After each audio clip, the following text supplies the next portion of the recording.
Hi everyone, I am your mentor CP. Welcome to our brand new channel CP Sir Official. आपके अपने इस channel पर आपको academic lecture video class standard 9 से standard 12 तक इतना ही नहीं competitive video lecture like neat and IIT JEE भी बाइलिंगुअल में देखने को मिलेगा। आज के इस सेशन में बच्चों हम लोग केमिस्ट्री की दुनिया में प्रवेश कर रहे हैं। केमिस्ट्री की दुनिया में ना क्लास 10th का जो पहला चैप्टर है यानी कह सकते हैं बच्चों रासायनिक अभिक्रिया। तो आज हम लोग बात करने वाले हैं रासायनिक अभिक्रिया के बारे में, है ना। अगर एग्जाम के दृष्टिकोण से बात करें तो बहुत ही महत्वपूर्ण एक आपका चैप्टर है जिससे क्वेश्चंस भर भर के आता है। तो क्या चैप्टर का नाम है? रासायनिक अभिक्रिया, यानी कह सकते हैं केमिकल रिएक्शन, है ना। तो थोड़ा सा क्या करना है आपको, राइटिंग पर फोकस कर लेना है ना। अब मैं जो बोल रहा हूँ उस पर ज्यादा फोकस करना है। अगर राइटिंग समझ में ना आए तो मैं कोशिश कर रहा हूँ कि राइटिंग अच्छी हो जाए, है ना। चलिए तो रासायनिक अभिक्रिया है क्या? ऐसे परिवर्तन जिसमें नए गुण वाले पदार्थों का निर्माण होता है। चलिए फटाफट से डेफिनेशन को देख लिया जाए। तो कह सकते हैं डेफिनेशन यानी ऐसे पदार्थ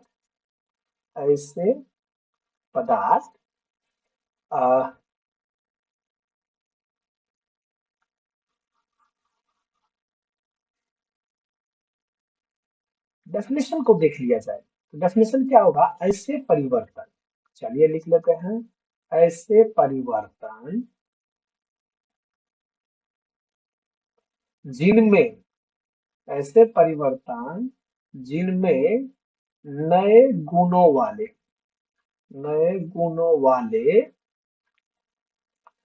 पदार्थों का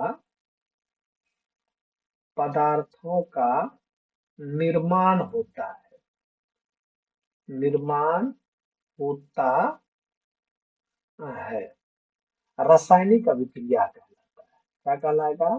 रासायनिक अभिक्रिया अभिक्रिया कहलाता है। बच्चों कई सारे इसके एग्जाम्पल है ना। जैसे आप सांस ले रहे हैं वो भी एक एग्जाम्पल है। अगर मैं एग्जाम्पल की बात करूं तो जो आप सांस ले रहे हैं ये भी एक रासायनिक अभिक्रिया का एग्जाम्पल है। दही खाते हैं तो दही का जमना भी क्या है? रासायनिक अभिक्रिया है। लोहे में जंग लगता है ये भी एक रासायनिक अभिक्रिया है ना। जैसे मान लिया जाए, चलिए इसको नोट कर लेते हैं। जैसे खाना खाए तो यहाँ पर कह सकते हैं क्या? भोजन का पचना, भोजन का पचना उदाहरण है। अगर मैं दूसरी बात कर लूं तो यहाँ पर आ जाता है कि रिस्पिरेशन की बात करते हैं या निश्वसन की बात करते हैं, जो सांस ले रहे हैं छोड़ रहे हैं वो भी रासायनिक अभिक्रिया है। नेक्स्ट अगर बात करें बच्चों तो ये कहते हैं दही का जमना, दही का जमना। लैक्टोबैसिलस वाले पार्ट्स को आपने देखा ही होगा, है ना। चलिए आगे चर्चा करते रहेंगे, परेशान नहीं होना। यानी कह सकते हैं लोहे में जंग लगना, लोहे में जंग लगना, है ना। ये सब क्या है? सब रासायनिक अभिक्रिया है बच्चों। लेकिन ये तो हो गया कि एक एग्जाम्पल के तौर पे। अगर मैं बात करूं कि नए पदार्थ गुण धर्म वाले, तो ये डेफिनेशन तो कहता है, इसकी बात अगर करें कि ऐसे परिवर्तन जिनमें नए गुण वाले पदार्थों का निर्माण होता है रासायनिक अभिक्रिया कहलाता है ना। बात सही। तो यहाँ पर भी कुछ उदाहरण लिया जा सकता है। अब ये उदाहरण क्या लिया जा सकता है जरा देखिए तो। यहाँ पर अगर हम थोड़ी सी बात कर ले तो हम कह सकते हैं बच्चों, जैसे आपका हाइड्रोजन की बात कर रहे हैं। किसकी बात कर रहे हैं बच्चों? यानी हाइड्रोजन की बात कर रही है। हाइड्रोजन क्या है? एक गैस है ना। हाइड्रोजन गैस की बात कर लिए बच्चों। अब यहाँ पर बात करते हैं किसका? ऑक्सीजन भी तो गैस है ना। हाइड्रोजन और ऑक्सीजन गैस को अगर आप मिलाते हो क्या डायरेक्ट जल बनता है? बिल्कुल नहीं। यहाँ पर क्या होता है? इलेक्ट्रोलाइसिस होती है। ये बात आगे चर्चा करेंगे। तो यहाँ पर क्या होता है कि जब हाइड्रोजन और ऑक्सीजन को मिलाते हैं तो यहाँ पर क्या किसका निर्माण होता है? जल। तो यहाँ पर ना आपको दो तीन बात का फोकस करना होगा। एक तो सबसे बड़ी बात होता है क्या कि जो यहाँ पर हाइड्रोजन की बात किया आपने और ऑक्सीजन की बात की तो जल का निर्माण हो रहा है। चलिए लेकिन यहाँ पर जो ये है हाइड्रोजन और ऑक्सीजन, ये क्या है और जल क्या बना? अब जानते हैं जल का फॉर्मेशन हुआ, इसका मतलब इसको हम लोग क्या बोल सकते हैं? हम लोग इसको कह सकते हैं ये हो गया जी आपका प्रोडक्ट। क्या बन गया ये? यानी ये बन गया आपको प्रोडक्ट। क्या बन गया? ये प्रोडक्ट की बात कर लेते हैं, यानी उत्पाद की बात करेंगे, उत्पाद की बात करते हैं। और ये जो दोनों भाग लिया इसमें कौन? हाइड्रोजन और ऑक्सीजन, हम लोग इसको रिएक्टेंट के नाम से जानते हैं। क्या बोलेंगे इसे? रिएक्टेंट। और रिएक्टेंट को ना इसको हम लोग बोलते हैं अभिकारक। क्या कहेंगे इसे? अभिकारक। अब इसका दोनों का एक डेफिनेशन बन सकता है। अब दोनों का क्या डेफिनेशन होता है, आप देखिए। एक तो बन गया क्या यहाँ पर, हाइड्रोजन गैस को और ऑक्सीजन गैस को मिलाए इलेक्ट्रोलाइसिस करने के बाद जल का फॉर्मेशन हो रहा है बच्चों। तो यहाँ पर जो जल बना तो यहाँ पर बन जाता है कि जो हाइड्रोजन और ऑक्सीजन है ये दोनों अभिकारक हो गया, है ना। और इन दोनों से जो मिल के बना है उसको हम लोग जल का बोल, जल यानी उत्पाद बोल देते हैं। तो यहाँ पर एक छोटा सा टॉपिक आता है, कभी कभी एक आध दो नंबर में पूछ देता है कि अभिकारक क्या है। जरा सोचिए क्या बात कर रहे हैं, अभिकारक की बात कर रहे हैं। तो अभिकारक क्या होगा बच्चों, ऐसे पदार्थ, लिख सकते हैं हम लोग, ऐसे पदार्थ जो रासायनिक अभिक्रिया में, रासायनिक अभिक्रिया में हिस्सा लेता है, यानी भाग लेता है, यानी पार्टिसिपेट करता है, हिस्सा लेता है, क्या कहलाएगा, अभिकारक कहलाता है। कभी क्या कहलाएगा, अभिकारक कहलाता है ना। थोड़ा सा राइटिंग में फोकस करिएगा, कहलाता है। चलिए, जैसे क्या हो गया, जैसे का अगर हम बात करते हैं तो यहाँ पर जो ये ऊपर वाला जो ये रिएक्शन आपने देखा है, इस रिएक्शन में आप देखिए क्या क्या है। जैसे हाइड्रोजन की बात की है, किसका बात की है, हाइड्रोजन की, और हमने कह दिया प्लस में क्या, यानी ऑक्सीजन की बात कर रहे हैं, है ना। सिंबल पे भी आएंगे, परेशान होने की आवश्यकता नहीं है, ठीक है। चलिए, अब यहाँ पर आता है जी, उत्पाद की बात चल रही है। किसकी बात चल रही है, उत्पाद यानी प्रोडक्ट की बात आती है बच्चों। तो ऐसे पदार्थ जिनका निर्माण रासायनिक अभिक्रिया के दौरान होता है, तो लिख लेते हैं, ऐसे पदार्थ जिनका निर्माण, ऐसे पदार्थ जिनका निर्माण किसके, यानी रासायनिक अभिक्रिया, लिख लीजिए, रासायनिक अभिक्रिया के दौरान, दौरान होता है ना, होता है, क्या कहलाएगा, यानी उत्पाद। उत्पाद को ना दूसरे भाषा में ना प्रतिफल भी कहा जाता है। क्या कहलाता है बच्चों, प्रतिफल, प्रतिफल यानी प्रोडक्ट, प्रतिफल कहलाता है ना। बात सही। तो ये सब थोड़ा सा ध्यान देने वाली बात है, जो आपको हमेशा ध्यान देने की। देखिए, अब यहाँ पर क्या बात बनता है बच्चों, यहाँ पर जैसे कि अगर बात करते हो तो इसी रिएक्शन से, ऊपर वाले रिएक्शन से जो जल का फॉर्मेशन हो गया, वो जल क्या कहलाएगा, उत्पाद कहलाएगा, है ना। बात सही। अब जरा सोचिए ना, आप दोनों डेफिनेशन देख लिए हैं, तो यहाँ पर छोटी छोटी बातें ये भी आ जाता है। छोटी बात ये आती है क्या, कि जो रासायनिक ऑब्जेक्टिव की बात कर रहा हूँ बच्चों, जो रासायनिक अभिक्रिया उसके दौरान पदार्थ का ना तो लॉस होता है ना गेन होता है। तो कह सकते हैं रासायनिक अभिक्रिया के दौरान पदार्थ की न तो हानि होती है, हानि होती है, और न ही क्या होगा, यानी कहते हैं लाभ होता है। लाभ होता है, ज्यों का ज्यों पड़ा होता है ना, ज्यों का त्यों पड़ा होता है। तो अब दोनों क्या होता है कि न तो हानि हो रही है और न ही क्या होता है, लाभ होता है। तो अब जब दोनों नहीं हो रहा है, इसका मतलब है नेक्स्ट ये क्या है, रासायनिक अभिक्रिया पदार्थ के संरक्षण नियम का पालन करता है।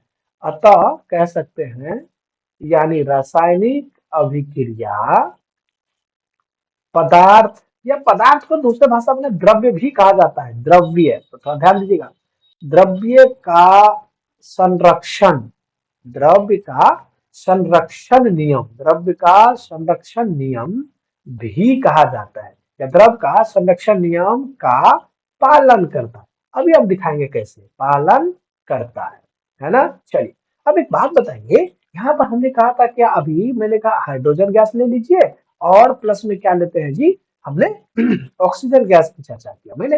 इन दोनों को जब मिलाते हो तो यहाँ पर क्या बन जा रहा है जी, H2O बनता है। अगर मैं H2O की बात करता हूँ, यहाँ पर फिलहाल मैं बैलेंस कर रहा हूँ, है ना, इसको मैं बैलेंसिंग के लिए सिखाऊंगा बहुत बढ़िया तरीके से। तो बैलेंसिंग में हीट एंड ट्रायल मेथड लेते हैं। यहाँ पर हाइड्रोजन में मैं देख रहा हूँ प्रोडक्ट में 2 है, और यहाँ पर क्या है, 2 है, मिल रहा है, यानी 2 2 लिखा हुआ है। ऑक्सीजन कितनी है, यहाँ पर 2 है, यहाँ पर 1 है, यानी यहाँ पर लगा देते हैं जी 2। तो यहाँ पर कितना हो गया, 2 और गुना 2 कितना, 4, तो यहाँ पर लगा दीजिए 2, ये बैलेंस हो गया। अब आप सोचिए, मैंने कहा कि रासायनिक अभिक्रिया के दौरान पदार्थ की न तो क्या होती है, ना तो हानि हो रही है, न ही क्या हो रहा है, लाभ हो रहा है, न तो लॉस हो रही है, न गेन हो रही है, दोनों कंडीशन में। तो यहाँ पर ये जो बात बनता है, ये देखिए हाइड्रोजन पहले भी है, हाइड्रोजन यहाँ भी है, यानी कहे तो बच्चे ऑक्सीजन यहाँ भी है, ऑक्सीजन यहाँ भी है। लेकिन अगर हम बात करते हैं इसके मास का, कंजर्वेशन ऑफ मास की अगर बात कर ले, तो यहाँ पर देखिए कितना, 2 इंटू बोलिए कितना हाइड्रोजन है, 2, तो यहाँ पर लगा देते हैं 2, और गुना में एक हाइड्रोजन का मास कितना, एक, प्लस है कितना ऑक्सीजन है, 2, गुना एक ऑक्सीजन का मास होता है 16। चलिए अब यहाँ पर कर देते हैं कि 2 इंटू में कितना है हाइड्रोजन, 2, एक हाइड्रोजन का मास एक, प्लस कोई दूसरा अगर मान लीजिए कि एटम आ जाए तो क्या करते हो, आप प्लस लगाते हो। और ऑक्सीजन कितना है 1, एक ऑक्सीजन का मास कितना होता है 16। तो यहाँ पर कर लिए 2 इंटू बोलिए कितना 2, प्लस में कर लेते हैं बच्चे कितना 16 टू जा कितना होता है, बोलिए 16 टू जा 32, है ना। अब यहाँ पर कितना हो गया 2 टाइम्स, अब इसको सॉल्व करते हैं तो 2, अब प्लस में कर दीजिए 16, तो यहाँ पर क्या बन रहा है कि 4, अब प्लस में बोलिए कितना 32, यहाँ पर करते हैं 2 इंटू में कितना जी 18, यहाँ पर इन दोनों को मिलाइए जी क्या बन जाता है यानी 36, और इन दोनों को मिलाइए जी कितना बन जाता है 36। यानी हम कह सकते हैं कि रिएक्शन से पहले, ध्यान सुनिए, रिएक्शन से पहले भी वही मास था और रिएक्शन के बाद भी यही मास है, यानी इसको द्रव्यमान संरक्षण नियम भी तो कहा जा सकता है। यानी इसको क्या बोल सकते हैं, द्रव्यमान संरक्षण नियम भी कह सकते हैं, है ना। पदार्थ का संरक्षण नियम द्रव्यमान संरक्षण नियम कहते हैं, और जो पदार्थ इसमें मौजूद है वही पदार्थ तो यहाँ भी है, यहाँ पर भी हाइड्रोजन है, यहाँ भी हाइड्रोजन है, यहाँ भी ऑक्सीजन है, यहाँ पर भी ऑक्सीजन है ना, बात सही। इसीलिए कहा जाता है कि जब रासायनिक रिएक्शन होता है, केमिकल रिएक्शन होता है, तो उसमें ने जो आपका मैटर है उसका कोई भी लॉस नहीं होता। और ये कौन सा नियम को अप्लाई करता है, यानी द्रव्यमान संरक्षण नियम। तो यहाँ पे क्या लगा देंगे, यानी कह सकते हैं द्रव्यमान संरक्षण नियम। कौन सा, द्रव्यमान संरक्षण नियम। तो थोड़ा सा ये बात को थोड़ा ध्यान देंगे आप, है ना। द्रव्यमान संरक्षण नियम आपका बन के तैयार हो जाता है। तो यही से ऑब्जेक्टिव पूछेगा कि रासायनिक अभिक्रिया, रासायनिक अभिक्रिया क्या है, द्रव्यमान संरक्षण नियम का, है ना, बात सही। चलिए नेक्स्ट टॉपिक की तरफ बात करते हैं बच्चों। तो नेक्स्ट टॉपिक क्या बनता है अपना, नेक्स्ट टॉपिक की अगर बात करें तो यहाँ पर आ जाता है कि जो रासायनिक अभिक्रिया उसका अभिलक्षण क्या है, क्या कहेंगे, रासायनिक अभिक्रिया के अभिलक्षण। चलिए बात करते हैं, रासायनिक टॉपिक है, नेक्स्ट टॉपिक बन जाता है, थोड़ा सा उसको चेंज करना है। रासायनिक अभिक्रिया के अभिलक्षण की बात आ रही है, ठीक है। रासायनिक अभिक्रिया, अब रासायनिक अभिक्रिया का जो अभिलक्षण है वो अलग अलग है बच्चों, थोड़ा अलग अलग फोकस करनी होगी। सबसे पहला जो बात बनते हैं ना, ये आता है आपका अवस्था में परिवर्तन। किसमें, अवस्था में परिवर्तन, अवस्था में परिवर्तन, यानी कह सकते हैं इसको चेंज इन स्टेट। क्या बोलेंगे इसको, चेंज इन स्टेट। क्या बोल रहे हो बच्चों, चेंज इन स्टेट। अब जब भी यहाँ स्टेट की बात आती है ना, यानी अवस्था की जब भी बात आए, तो यहाँ पर देखिए अवस्था का यहाँ से रिलेट कर जाता है कितना, यानी हम कह सकते हैं ठोस, क्या कहेंगे द्रव, और क्या कहेंगे बच्चों यहाँ पर गैस। तीनों बातें आती है अवस्था की, है ना। तो आप ये भी जानते हैं कि जब हम सॉलिड की बात करते हैं यानी ठोस की बात कर रहे हैं, लिक्विड यानी हम द्रव की बात करते हैं, और इसको हम गैस कहते हैं। सॉलिड से जब लिक्विड आ जाए तो थोड़ा सा फोकस कर लीजिए, सॉलिड से लिक्विड और लिक्विड से क्या बन जाता है बच्चों, गैस बन जाता है। अगर इनकी बात करें तो थोड़ी सी बात यहाँ पे देखिए कि जब इस तरफ चलते हैं ना बच्चों, इस तरफ, तो हमेशा क्या होता है, ताप बढ़ता है। ताप को क्या करना पड़ेगा, बढ़ना पड़ेगा, और दाब को घटाना होगा। थोड़ा फोकस करिए, पी का मतलब होता है प्रेशर, प्रेशर का मतलब हो गया दाब, है ना, बात सही। और जब हम इधर चलते हैं ना गैस से ठोस की तरफ, तो हम ताप को क्या करते हैं, ताप को कम करते हैं, और हम फिर क्या करते हैं, दाब को क्या करते हैं बच्चे, बढ़ाते हैं, है ना। ये थोड़ा सा ध्यान दीजिए, क्योंकि आगे जब आप पढ़ोगे ना तो यहाँ पे चार्ल्स लॉ और बॉयल्स लॉ पढ़ना पड़ता है, जहां पर आप यानी आइडियल गैस इक्वेशन पढ़ते हो, है ना। तो ये आगे की बात है, खैर इसको छोड़िए। तो यहाँ पर मैंने कहा अवस्था में जब परिवर्तन आती है, तो यहाँ अवस्था का मतलब हो गया ठोस द्रव गैस। अब जब हम ठोस से द्रव, द्रव से गैस की बात करते हैं, तो हम ताप को क्या कर रहे हैं, देखिए यहाँ पे ताप को क्या कर रहे हैं, रेड से लिखे हैं, ताप को क्या कर रहे हैं बच्चे, हम ताप को बढ़ाए हैं, ताप को क्या कर दिए हम, बढ़ा दिए हैं। तो जब भी यहाँ पर बात बनता है ठोस से अगर लिक्विड बने, तो इसको हम लोग कह देते हैं बच्चे, ये क्या हो रहा है, पिघल रहा है, मतलब बर्फ का टुकड़ा ले लीजिए, सबसे बढ़िया एग्जाम्पल क्या लिए, बर्फ। बर्फ की टुकड़ा ठोस के रूप में इसे लिक्विड में करते हैं, जिसको क्या बोलोगे, फ्यूजन। क्या बोलते हैं इसको, इसको बोल सकते हैं हम फ्यूजन, या फिर इसी को बोलते हैं जी मेल्ट। मेल्ट का मतलब होता है इसको द्रवण। क्या बोलेंगे जी, द्रवण। तो ये वाला जो स्टेप बन जाएगा सॉलिड से लिक्विड की तरफ, तो क्या बनेगा, द्रवण। ठोस से द्रव जब बन रहा है तो इसको बोलते हैं प्रक्रिया को द्रवण। और लिक्विड यानी यहाँ पर हम कह सकते हैं बच्चे, यहाँ पर क्या द्रव, इसका क्या नाम है, द्रव। और ये क्या है बच्चे, आपका ये ठोस, और ये क्या है आपका गैस। जब भी हम द्रव से गैस की तरफ जाते हैं तो हम इसको वाष्पीकरण के नाम से जानते हैं। किस नाम से, वाष्पीकरण के नाम से, यानी इवेपोरेशन की बात होती है।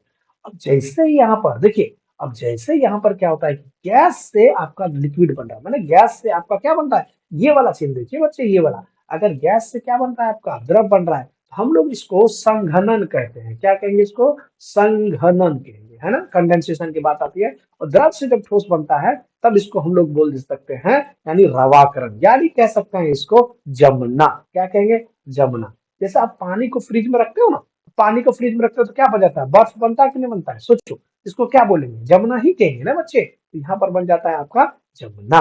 क्लियर हो गया, चलिए। लेकिन यहाँ पर एक छोटी सी बात और भी आता है। छोटी सी बात यह आ जाता है बच्चों, अगर मान लिया जाए यहाँ, यानी ठोस से सीधा, कहां से बात कर रहे हैं, थोड़ा सा मैं ब्लैक चेंज कर देता हूँ पेन आपको, आपके लिए, है ना। चलिए, मैंने कहा कि यहाँ पर हमने क्या कर दिया, ठोस से सीधा बना रहा है गैस, तब इसको क्या बोलेंगे, या गैस से सीधा क्या बन रहा है, ठोस बन रहा है, इसको हम लोग ऊर्ध्वपातन कहेंगे, ऊर्ध्वपातन। ये तो हो गई थी अवस्था में परिवर्तन, क्या क्या बातें होती है। लेकिन रासायनिक अभिक्रिया के दौरान कैसे होगा, ये अभी नहीं देखे हैं, ये हम लोग 9th क्लास के भी चर्चा किए बच्चों।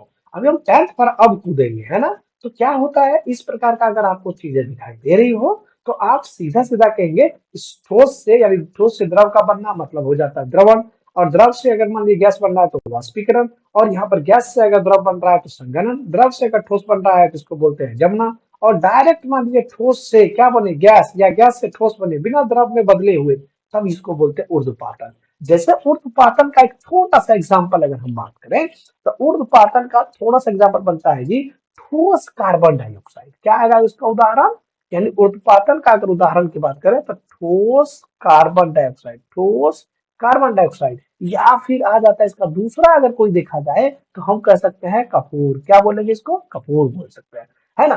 कपूर जलाते हो ना पूजा पाठ में, वही बात होता है बच्चों। अब यहाँ पर अभी तक हम बात कर रहे थे किसका, यानी उसके अभिलक्षण की बात की। तो अभिलक्षण में अगर हम बात करें सबसे, तो वो क्या बात बनने वाला है जरा देखिए, यानी मोटा मोटी तौर पर अगर हम बात करें तो यहाँ पर आ जाता है बच्चे किसका, रासायनिक अभिक्रिया का विलक्षण का, यानी फिर से आते हैं इसी टॉपिक पर, फिर से आते हैं किस पर, यानी हम कहे अवस्था में परिवर्तन। तो यहाँ लिख देते हैं जी, क्या है, अवस्था में परिवर्तन।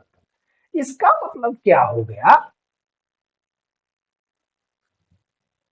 अवस्था में परिवर्तन, इसका मतलब क्या हो गया, जब भी कोई रासायनिक अभिक्रिया होती है ना, तो रासायनिक अभिक्रिया के दौरान क्या होता है, कोई ठोस ठोस या ठोस द्रव या इस तरह का कोई एक स्टेट में चेंजेज हो जाता है। जैसे मान लिया जाए अगर हम बात करें यहीं पर, तो क्या होगा, जैसे हाइड्रोजन की बात कर लिए, इसको हमने गैस कहा, फिर हमने कहा दिया जो ऑक्सीजन की बात करता है इसको भी हमने गैस कहा। इनको अगर हम कहाँ पर, यानी कमरे के ताप पर, यानी रूम टेम्परेचर की बात कर सकते हैं, यहाँ पर हम कह देते हैं किसके, कमरे के ताप पर, कमरे के ताप पर। तो कमरा का जो ताप होगा वो कितना हो जाएगा, सोचिए, 25 डिग्री सेल्सियस। तो कमरे के ताप पर, याद रखिएगा, यानी 25 डिग्री सेंटीग्रेड की बात चल रही है बच्चों। कभी कभी आपने 27 29 भी दिखा देगा तो परेशान होने की आवश्यकता नहीं है। अगर इसे हम इलेक्ट्रिक स्पार्क करें, क्या करें हम, इलेक्ट्रिक स्पार्क, तो थोड़ा फोकस करिए, इलेक्ट्रिक यानी स्पार्क, इलेक्ट्रोलाइसिस जिसको बोलते हो, तो यहां से जब भी करेंगे तो क्या बन जाएगा, यहाँ पर बन जाएगा बच्चे आपका, यानी जल का निर्माण करेगा। किसकी निर्माण कर दे रहा है, जल का, यानी कह सकते हैं यहाँ पर H2O, H2O क्या बन गया, लिक्विड। अब आप ही सोचिए ना यहाँ पर क्या बात बन रहा है, ये गैस है और ये भी गैस है, और गैस का रिएक्शन किए तो यहाँ पर क्या आपका फॉर्मेशन हो रहा है, लिक्विड का फॉर्मेशन हो रहा है। इसका मतलब क्या हो गया, कि अवस्था में परिवर्तन होगा, है ना। अभी तो सिखाया आपको, अवस्था में तो 3 चीजें, कौन कौन सा, सॉलिड, लिक्विड और बोलिए गैस। तो यहाँ पर गैस और गैस को मिला दिए तो क्या बन गया, लिक्विड बना। अगर एक और एग्जांपल से समझा जाए तो एक एग्जांपल और ले लेता हूं मैं, है ना। चलिए, एक एग्जांपल क्या बात बन जाएगा बच्चों, एक एग्जांपल बनता है, जैसे अगर हम Na2CO3 की बात कर ले, या फिर NH3 की बात करें, चलिए हम NH3 की बात करते हैं। इसका NH3, अमोनिया की बात आती है, इसका क्या नाम दोगे, अमोनिया, याद रखना, अमोनिया। और अमोनिया किस स्थिति में होगी, गैस की स्थिति में, अमोनिया गैस, ये बहुत ही कूल्ड होते हैं, तो थोड़ा ध्यान दीजिएगा, है ना। और यहाँ पर हम बात करते हैं किसका, HCl, यानी हाइड्रोजन क्लोराइड का जी, हाइड्रोक्लोरिक अम्ल, ये हाइड्रोजन क्लोराइड की क्या है, हाइड्रोजन, और किससे मिला है, क्लोरीन से, तो ये बन जाएगा हाइड्रोजन क्लोराइड। और ये भी एक क्या है, गैस है।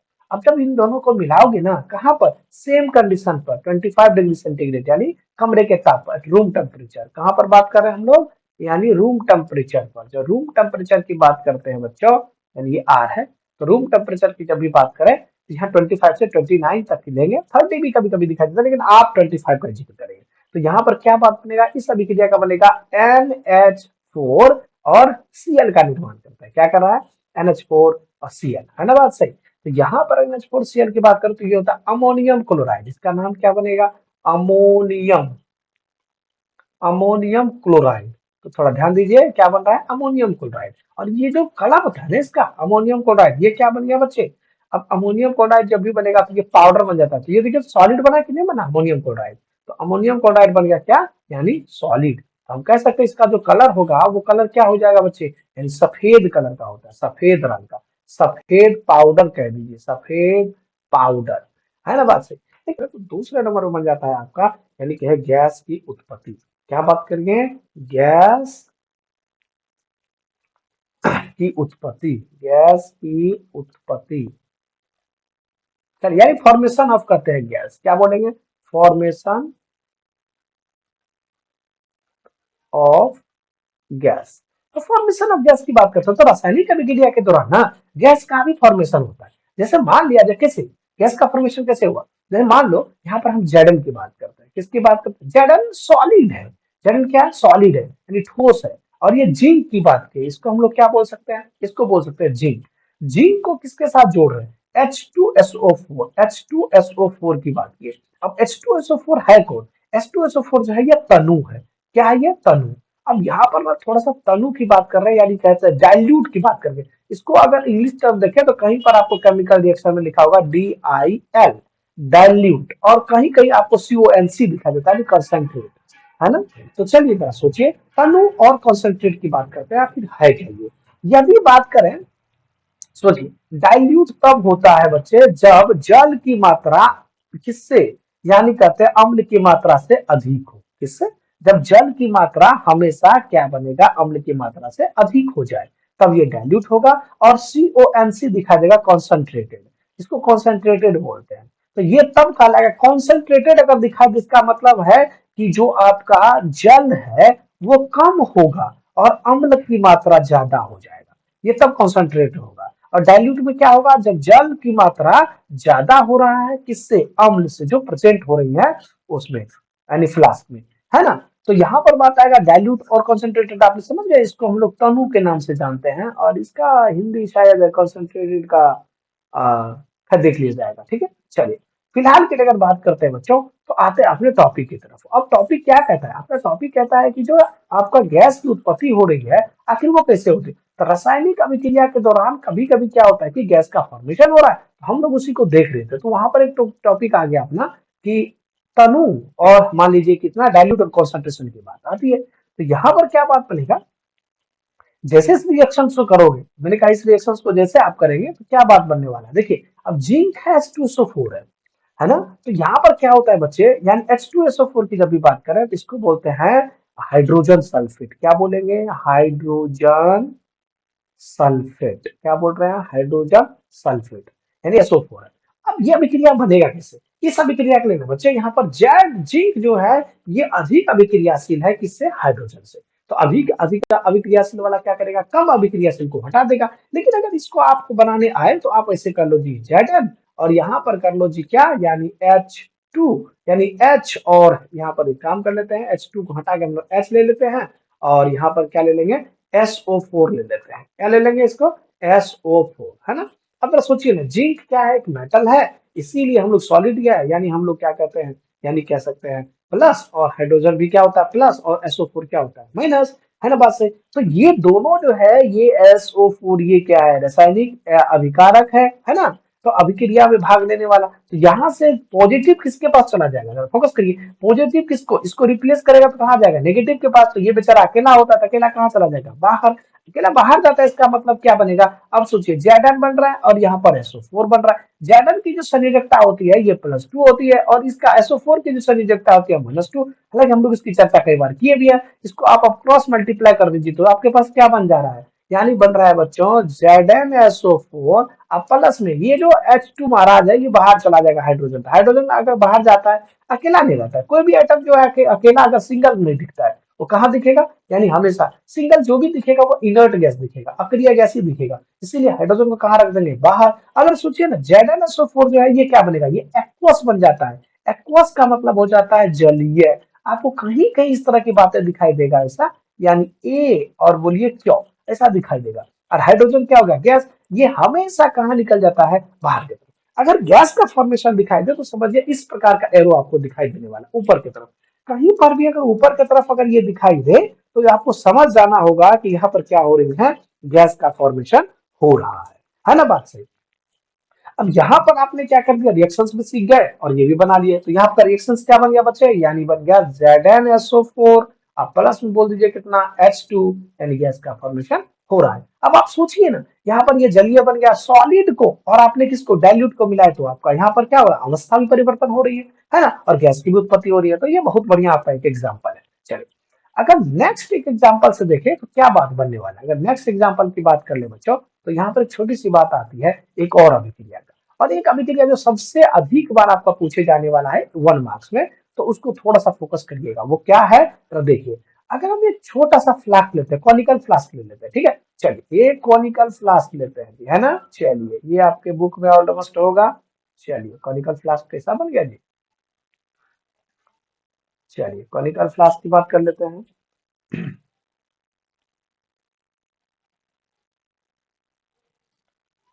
चलिए जैसा भी बना है कोशिश करिए।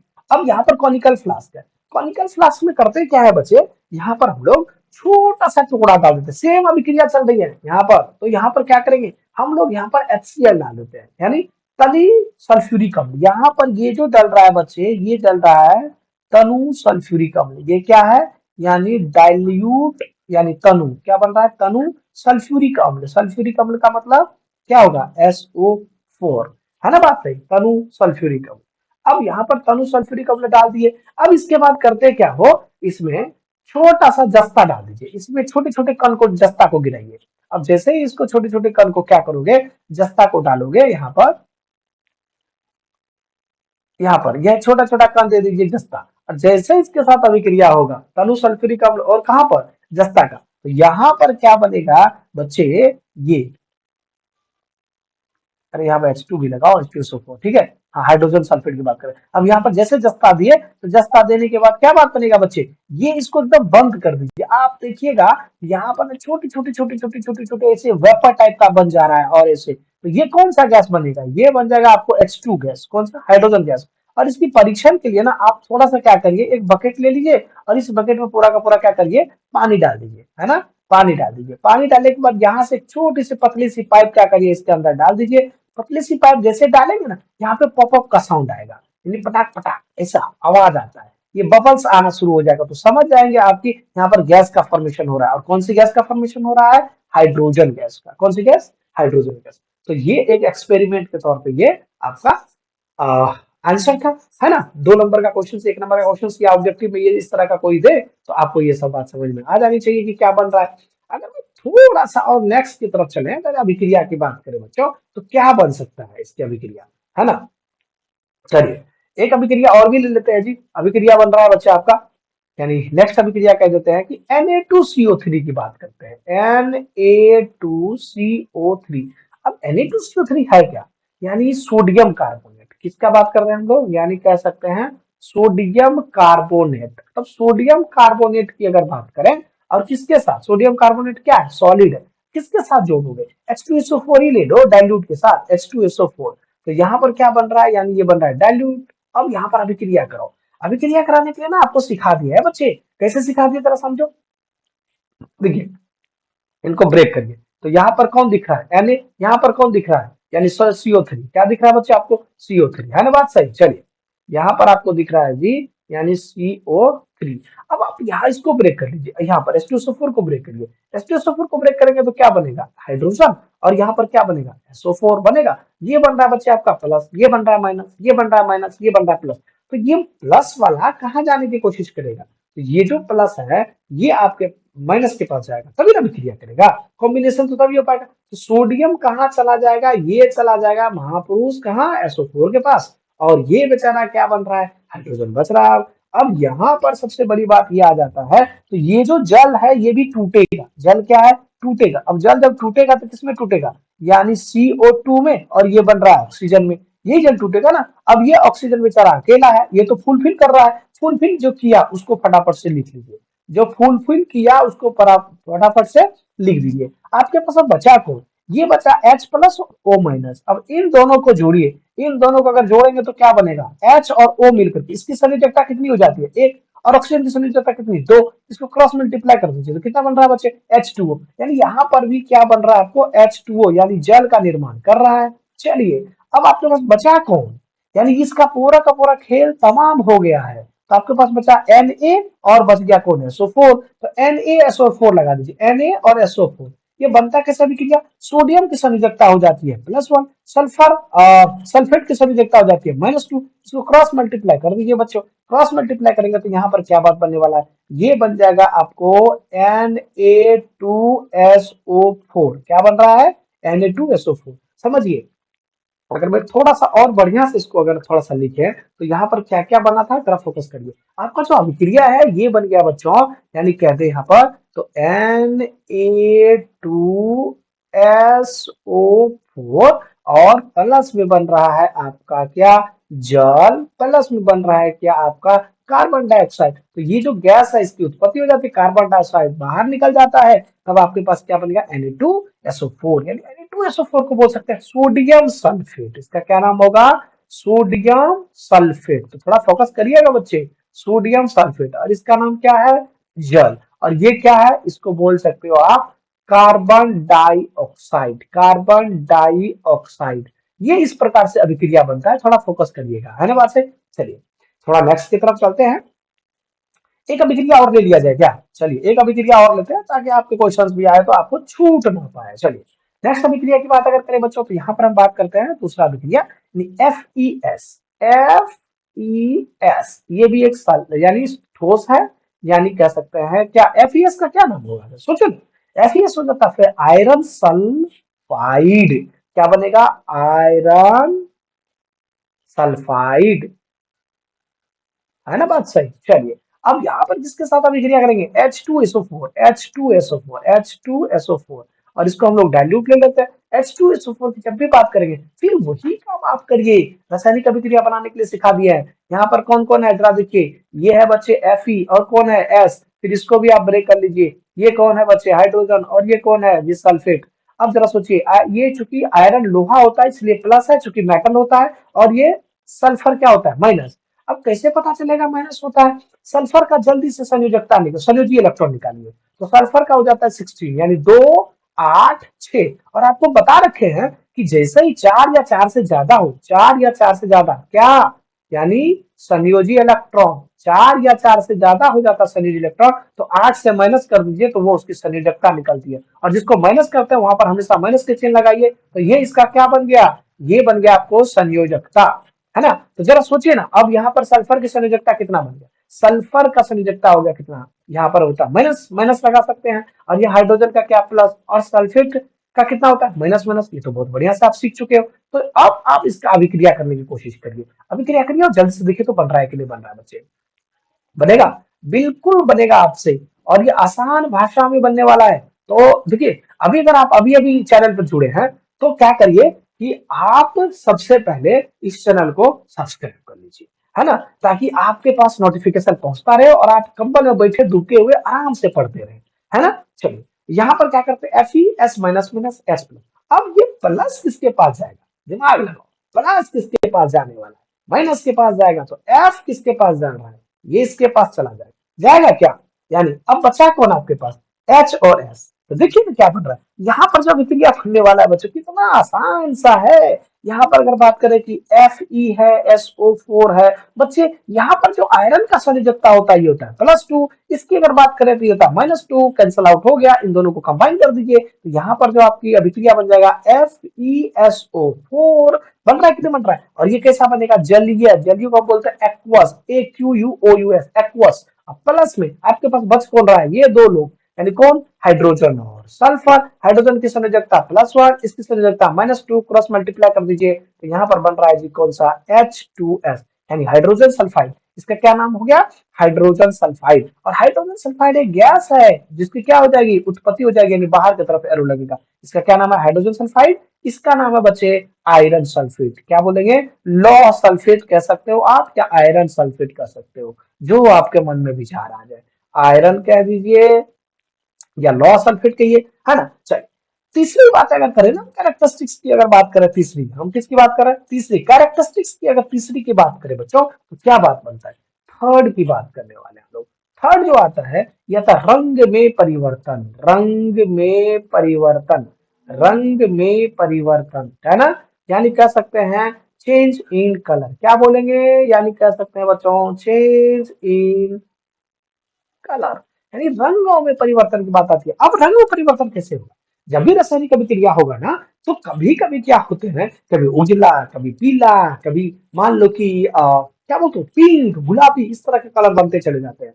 तो इस प्रकार, जैसे मान लिया जाए एक उदाहरण के तौर पे, यहाँ पे हम बात करते हैं पोटेशियम आयोडाइड का। इसकी बात करते हैं पोटेशियम आयोडाइड को। और पोटेशियम आयोडाइड क्या होता है? ये होता है एक्वस, है ना। पोटेशियम आयोडाइड को जब हम किसके साथ जोड़ते हैं बच्चों? यानी क्लोरीन जल के साथ, यानी Cl2, किसके साथ? एक्वस के साथ। जरा सोचिए, ये जब जोड़ते हैं ना, तब यहां पर बन जाता है कितना? यानी बन जाएगा बच्चों, यानी पोटेशियम क्लोराइड। क्या बनेगा? Potassium chloride. और यहां पर किसका फॉर्मेशन करेगा? यानी ये बन रहा है एक्वस, और ये आपका फॉर्मेशन कर देगा जी आयोडीन गैस का। किसका? आयोडीन का। और यहाँ पर आयोडीन गैस ये एक्वस फॉर्म में आ जाता है, AQ आता है। क्या है? AQ होगा, G नहीं हो जाएगा। तो यहाँ पर आ जाएगा बच्चों एक्वस। तो थोड़ा ध्यान दीजिए, तो बन रहा है एक्वस, यानी एक्वस।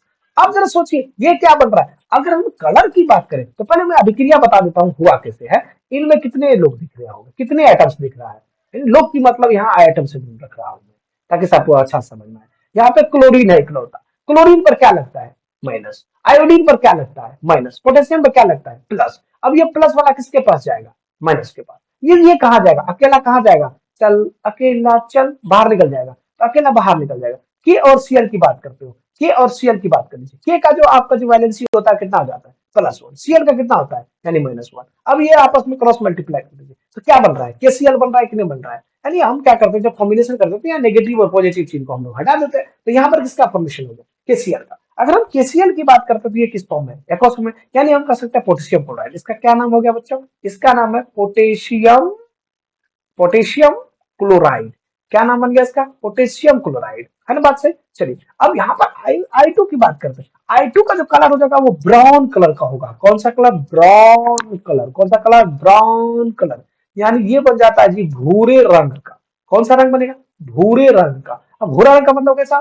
जैसे मिट्टी का कलर देखे हो, मिट्टी का कलर, मिट्टी का कलर, मिट्टी का कलर, मिट्टी का रंग। और मिट्टी का जो रंग देखो कैसा होता है? लगभग भूरा कलर होता है कि नहीं होता है ना। भूरा भूरा बढ़िया से जानते हो। चलो फिलहाल के लिए आगे चलते हो। नेक्स्ट की फिर बात करें ना बच्चों, तो नेक्स्ट क्या बात बनने वाला है जरा सोचो। नेक्स्ट की अगर बात करें हम, तो नेक्स्ट आपका आता है जी फोर्थ नंबर में। कौन सा नंबर में? फोर्थ नंबर में। आप और उदाहरण लेना चाहो तो आप ले सकते हो। ले क्या है? ले ले क्या? चलिए, आप अगर कह रहे तो ले लेते हैं, है ना। ऐसे तो हम सोचे थे कि आगे निकल जाएंगे। ठीक है, चलिए थोड़ा सा क्या करते हैं, एक और एग्जाम्पल के साथ चलते हैं। एक एग्जांपल हम लोग ले लेते हैं जी, लेड ऑक्साइड की बात कर लिया जाए। किसकी बात कर लिया जाए? लेड ऑक्साइड है। लेड, लेड का मतलब होता है पीबी। और ऑक्साइड जब भी लगे, यानी ऑक्सीजन किसी के साथ कंबाइन कर रहा हो, तो हम लोग उसे बोलते हैं ऑक्साइड। तो अगर मान लीजिए कि मैग्नीशियम के साथ ऑक्सीजन लग रहा हो तो मैग्नीशियम ऑक्साइड, कार्बन के साथ लगे तो कार्बन ऑक्साइड, अगर मान लीजिए लेड के साथ लगे तो लेड ऑक्साइड। तो यहाँ पर क्या बात बनता है बच्चों, अगर हम लेड ऑक्साइड की बात करें, यानी पीबी की बात कर रहा हूं मैं, PB3O4, है ना। चलिए ये एक क्या है? Solid particle. अब जैसे इसको हम लोग क्या करते हैं, इसमें ताप देते हैं, और ताप का एक चिन्ह आता है बच्चों। ये जो त्रिभुज बना रहे हो ना, ये एकदम ताप की तरह बिहेव करता है। क्या है? हीट। और जैसे इसको आपने जोड़ा, जोड़ने के बाद क्या होता है, ये अलग अलग भागों में टूट जाता है। ये महापुरुष किसमें टूटेगा? यानी पीबी पहले से है, ऑक्सीजन में है। ऐसे अब जरा सोचिए ना, ऑक्सीजन की बात करते हैं, फिर यहाँ पर क्या बनेगा? ऑक्सीजन की बात करें, तोड़िए ना जरा सा, है ना। तो इसको ना 1 to 2 को हटाइए, 1 to 2 को हटा दीजिए, तो ऑक्सीजन ऑक्सीजन बन रहा है जी पेयर में। अब ये बन रहा है जी प्लस, ये बन रहा है जी माइनस, और ये तो पहले से गैस बन चुका है जी। अब ये गैस जैसे ही बना ना, तो आप फटाफट इसको लिखने की कोशिश करिए। कैसे करेंगे सर? आप यहाँ से पी बी और ओ को मिलाइए, तो पी बी ओ को मिलाएंगे तो पी बी, और यहाँ कर दिए ओ, यहाँ की संयोजकता +2, यहाँ की संयोजकता -2, कैंसल आउट। क्या बन गया आपके सामने? पीबीओ। क्या बन रहा? पीबीओ। अब पीबीओ का जो है ये कैसा बना? सॉलिड, यानी कह सकते हैं बच्चों लेड ऑक्साइड। इसका नाम क्या होगा? इसका बनेगा लेड ऑक्साइड। क्या बन रहा है इसका? लेड ऑक्साइड, है ना। अब प्लस में कौन बचा महापुरुष? O2 बना है। O2 बच गया। O2 जब बच गया तो ये क्या होता है? गैस। जब O2 गैस बच गया तो इसको आप क्या करिए? बाहर कर दिए, पॉप अप की तरह बाहर करिए, है ना, निकल जाएगा, है ना। चलिए, लेकिन यहाँ पर जब बात करते हैं बच्चों, तो ये जो आपका पीबी था वो कैसा था? PbO3 यानी लेड ऑक्साइड की अगर बात कर ले तो ये कैसा था? तो सोचिए, लेड ऑक्साइड किसके कलर था, है ना। तो यहाँ पर बन रहा है ये, इसको मोनो कर दीजिए, लेड मोनो ऑक्साइड। क्या नाम देंगे इसका? थोड़ा सा भूल गया भाई। Lead mono oxide. मोनो का मतलब होता है एक, मोनो का मतलब क्या होता है? एक ही ऑक्सीजन है।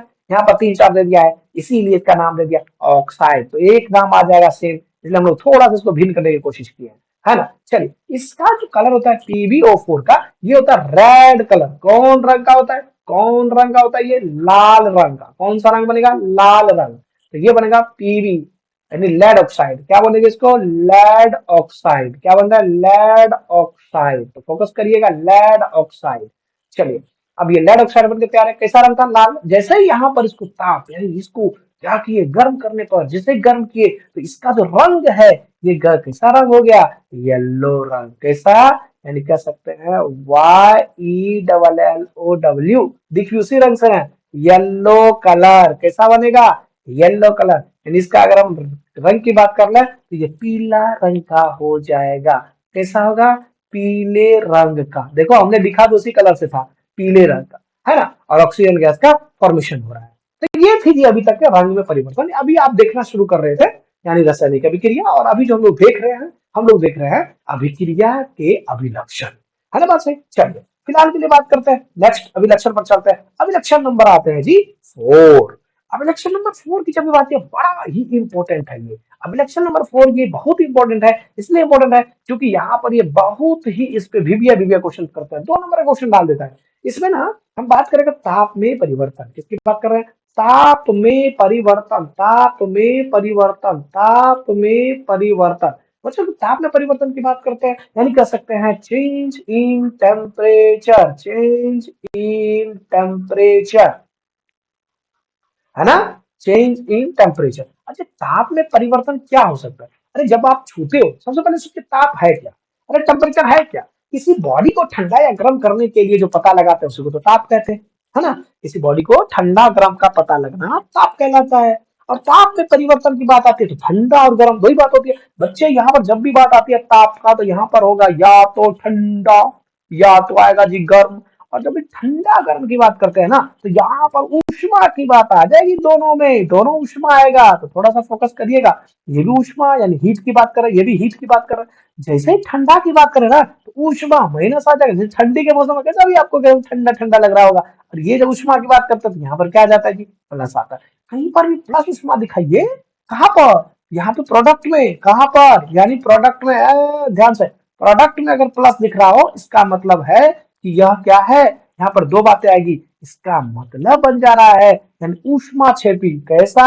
अब थोड़ा सा चेंज करें किताबी भाषा में, ऊष्मा क्षेपी। क्या बात करें? ऊष्मा क्षेपी। और ठंडा ठंडा दिखाई दे तो ऊष्मा शोषी, ऊष्मा शोषी, ऊष्मा शोषी, है ना। अगर आप थोड़ा अंग्रेजी की बात करें तो ये जो टर्म बन जाता है इसको बोलते हैं एक्सोथर्मिक। क्या बोलेंगे? एक्सोथर्मिक। और जिसको बोलेंगे एंडोथर्मिक। क्या बोलेंगे? एंडोथर्मिक, है ना। बात सही। अभिक्रिया। चलिए, इसको थोड़ा बढ़िया से पढ़ लिया जाए, ये क्योंकि इंपॉर्टेंट है तो हम समझाने लग गए थे, इसलिए थोड़ा सा पता नहीं क्या एकदम से इतना इतना गंदा गंदा लिख दिया आपको, है ना। चलिए, थोड़ा बढ़िया से लिखते ताकि आपके नोट्स अच्छे हो जाए और दिमाग एकदम बिल्कुल तरोताजा रहे, जिससे आपके एग्जाम में क्वेश्चन कोई भी आए बनाते हुए आपसे बने। चलो, अब हम बात कर लेते हैं थोड़ा सा आगे। बच्चों, अगर जैसे ही ताप में परिवर्तन की बात आती है तो यहाँ पर 2 तरह के परिवर्तन होते हैं। कितने तरह के परिवर्तन होंगे? 2 तरह का परिवर्तन होता है। एक तो सबसे पहला परिवर्तन यहाँ पर आ जाता है, यानी कह सकते हैं इसको हम लोग कि एक्सोथर्मिक। क्या बोलेंगे? एक्सोथर्मिक। थोड़ा आराम से। और ये जो बात बनेगा ये बनेगा एंडोथर्मिक। एंडोथर्मिक। अब इसको हिंदी की अगर बात करें ना बच्चों, हिंदी में अगर लिखे इसको तो उसमें बोलते ऊष्मा छेपी। क्या बोलेंगे? ऊष्मा छेपी। हाँ जी। और इसको अगर बात करें तो इसमें बोलते हैं ऊष्मा शोषी। क्या बोलेंगे? ऊष्मा शोषी। बच्चों यहाँ पर ना थोड़ी सी ध्यान देने वाली बात है। अगर मैं एंडो की बात करता हूँ, थोड़ा पेन चेंज कर लेता हूँ। हाँ जी। एंडो, एक्सो, एक्सो आपने रेलवे स्टेशन पे देखा, एग्जिट, एग्जिट, है ना। और यहाँ पे थर्मिक का मतलब हो जाता है जी थर्मिक। और यहाँ पर एक्सो का मतलब होता है जी आउट, एक्सो का मतलब आउट। और थर्मिक का मतलब होता है जी हीट। यानी क्या होता है? हीट आउट का मतलब जो, बोलो बोलो बोलो बोलो, बाहर। और हीट का मतलब क्या होगा जी? ऊष्मा। मतलब क्या हो रहा है?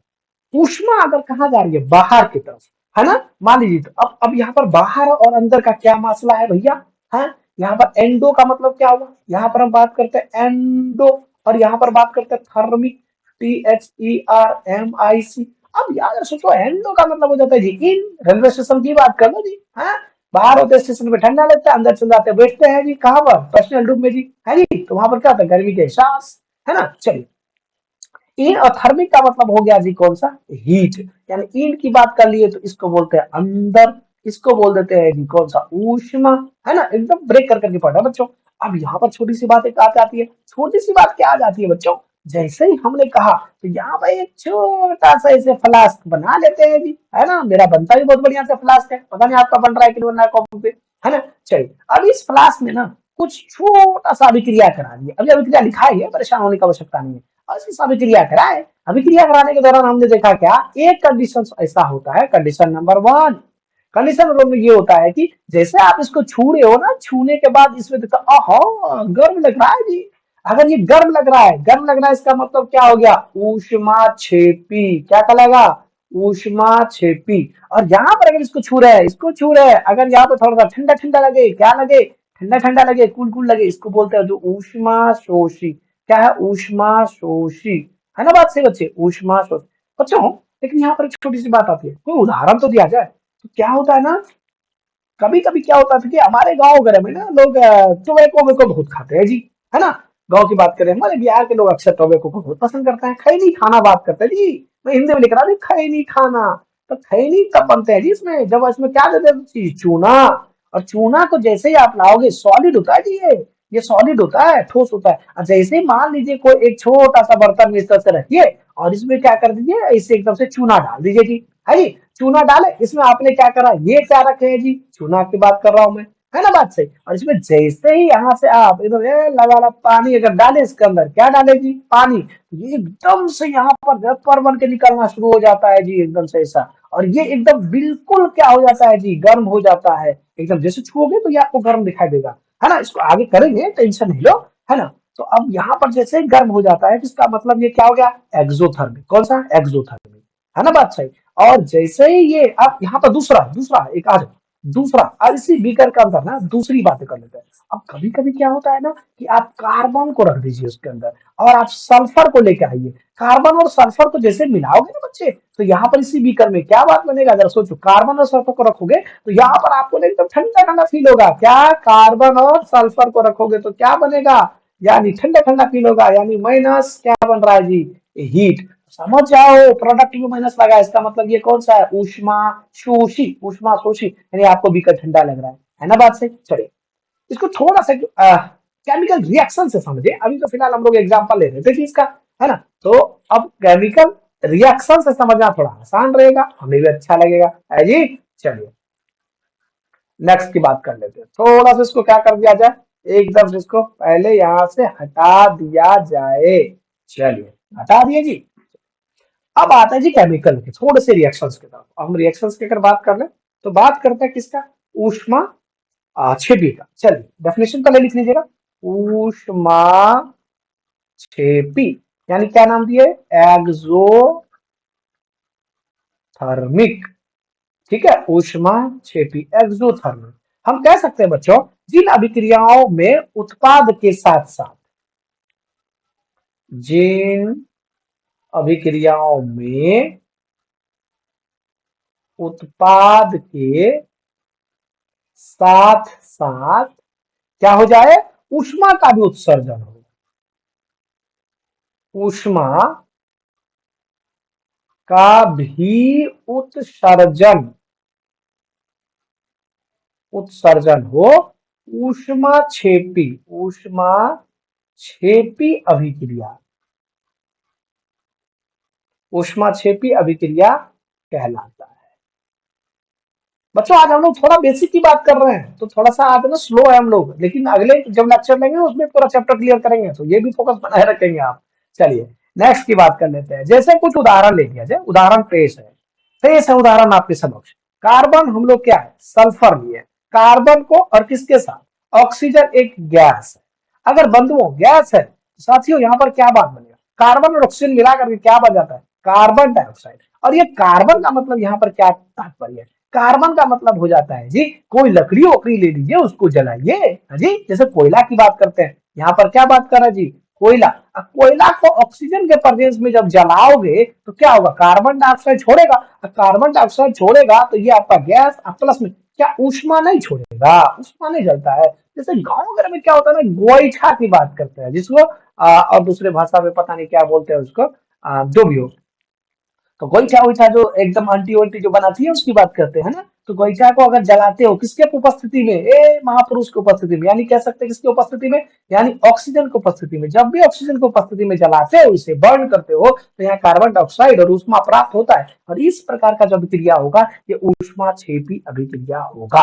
और हमने जो चूना वाली बातें करा था ना, कौन सा चूना, ये जो हमारे बिहारी वाले भैया ज्यादा खाते हैं, इसकी बात करते हैं। तो यहाँ पर क्या है, यानी CaO का दे दो, और ये हो गया जी सॉलिड में, अब प्लस में इसमें थोड़ा सा जल मिला दो, एकदम तनिक सा जल, यानी CaO को क्या बोलते हैं, quick lime, QUICK, quick lime, याद रखेंगे क्या बोलेंगे इसको, क्विक लाइम।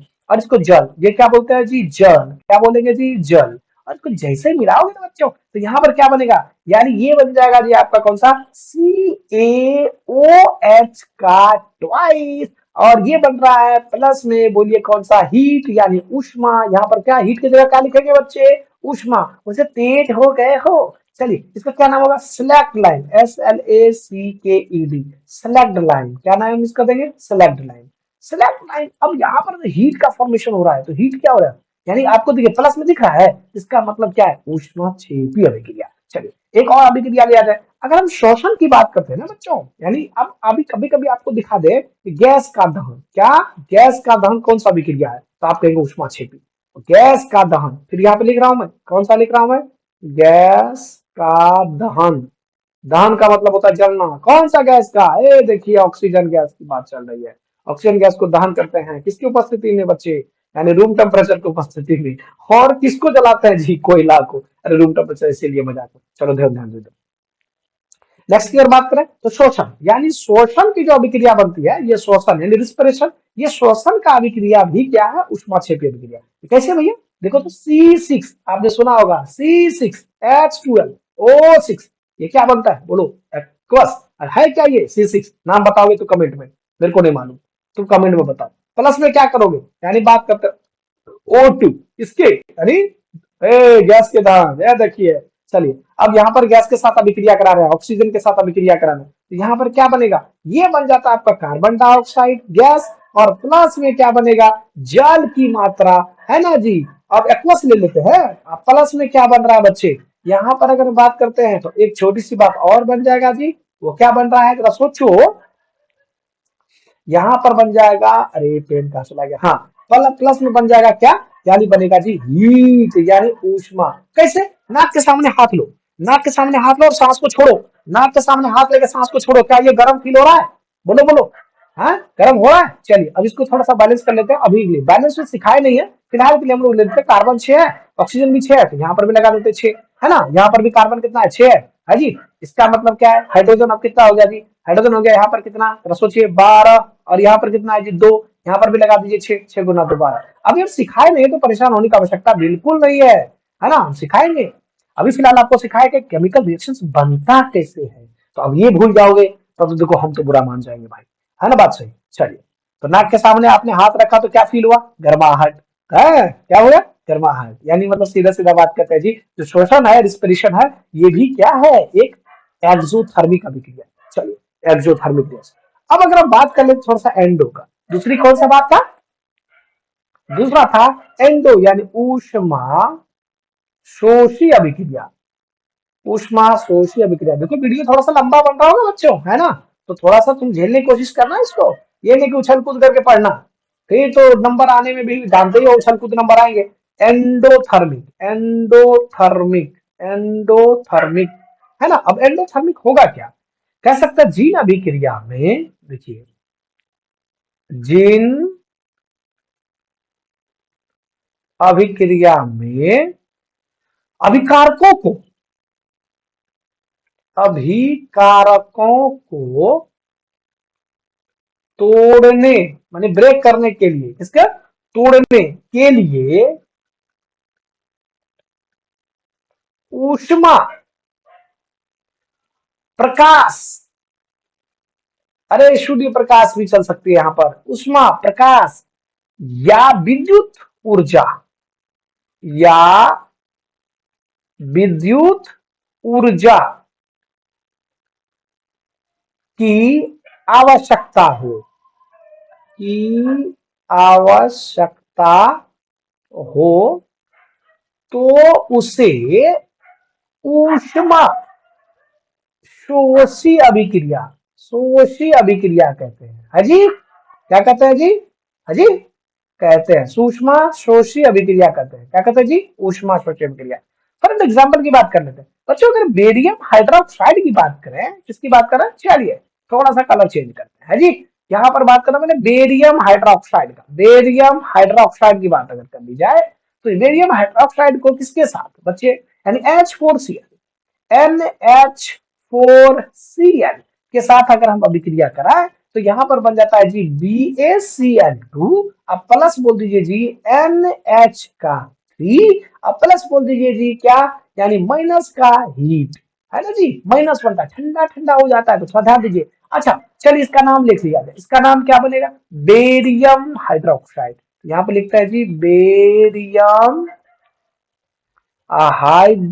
हाइड्रोक्साइड, मन तो कर रहा था कि इंग्लिश में लिखे, लेकिन मैंने सोचा हिंदी में राइटिंग भी अच्छी हो जाएगी, अजी इसीलिए। अभी NH4Cl का मतलब क्या होता है, NH4Cl का मतलब हो गया जी अमोनियम क्लोराइड, अमोनियम क्लोराइड, है जी, ठीक है। चलिए अब ये BaCl2 का मतलब होता है बेरियम क्लोराइड, क्या वो लिखेंगे, बेरियम क्लोराइड, है जी, ठीक है। चलिए अब ये NH3 जो उत्पन्न बनता है बच्चे, इसको बोलेंगे जी अमोनिया, क्या बोलेंगे, अमोनिया।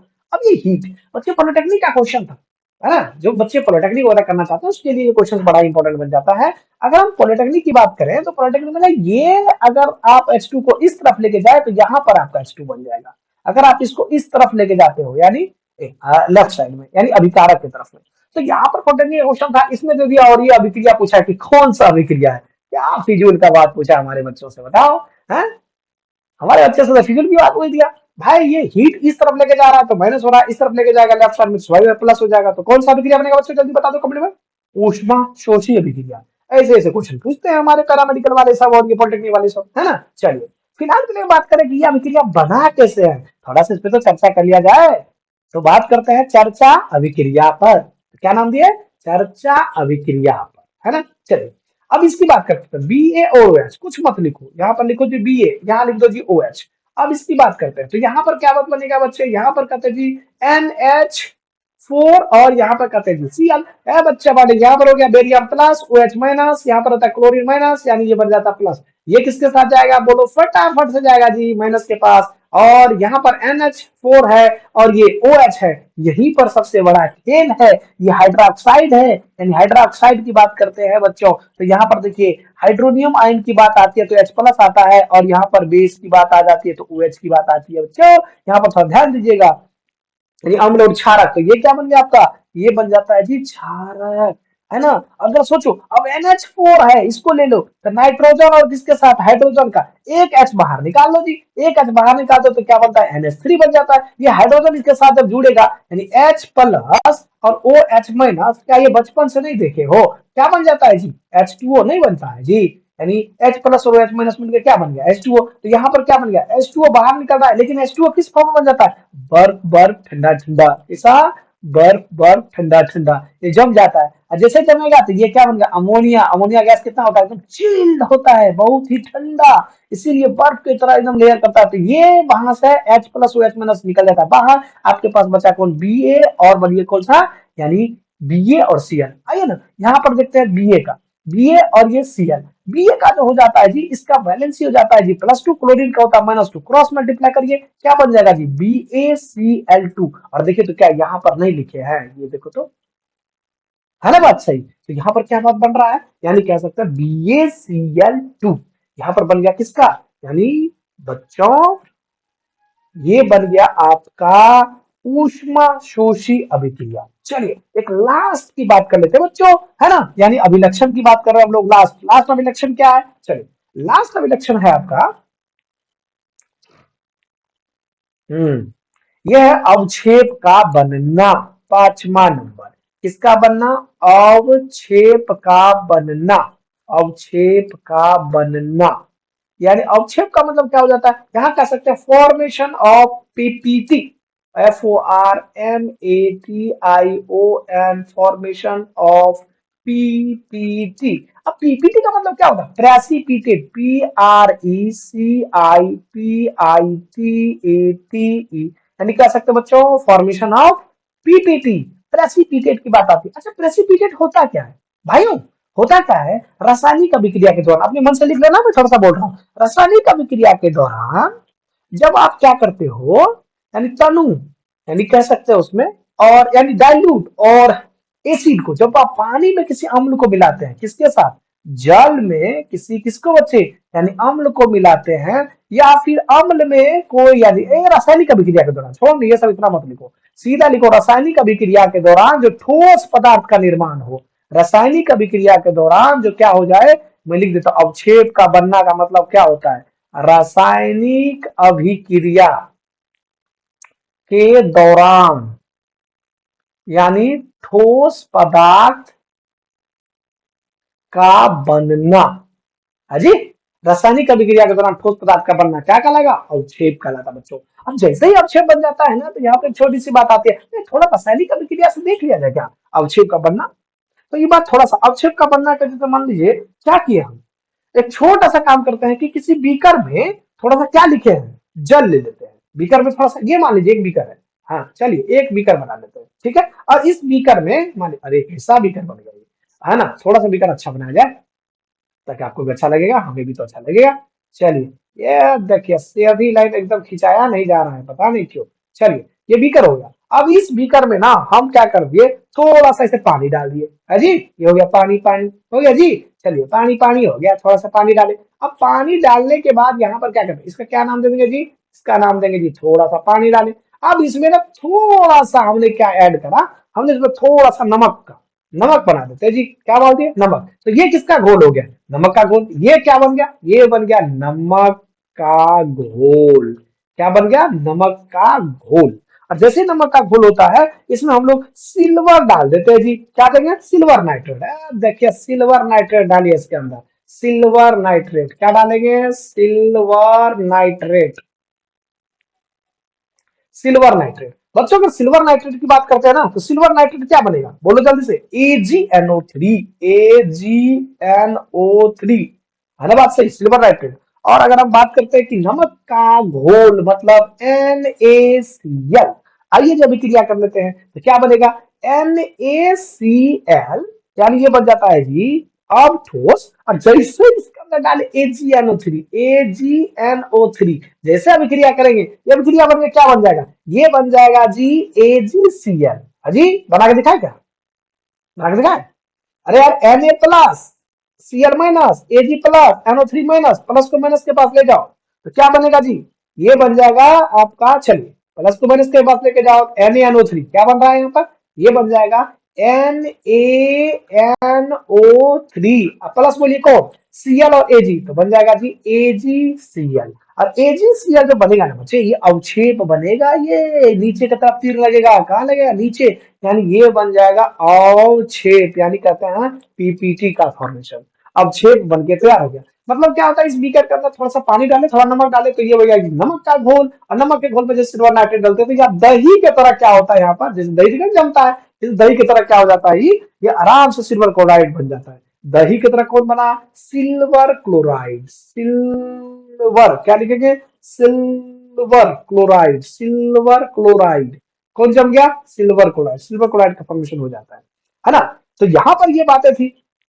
अगर थोड़ा सा अगर और देख लिया जाए, तो बात करें हम लोग क्या कि जितने भी अभिक्रिया बन रही थी बच्चों, हमने कोशिश करा आपको कि अभिक्रिया आपको समझाएं, और एवं प्रकार से जितने भी यहाँ पर आपके कॉन्सेप्ट हमने लगाने की कोशिश करा है।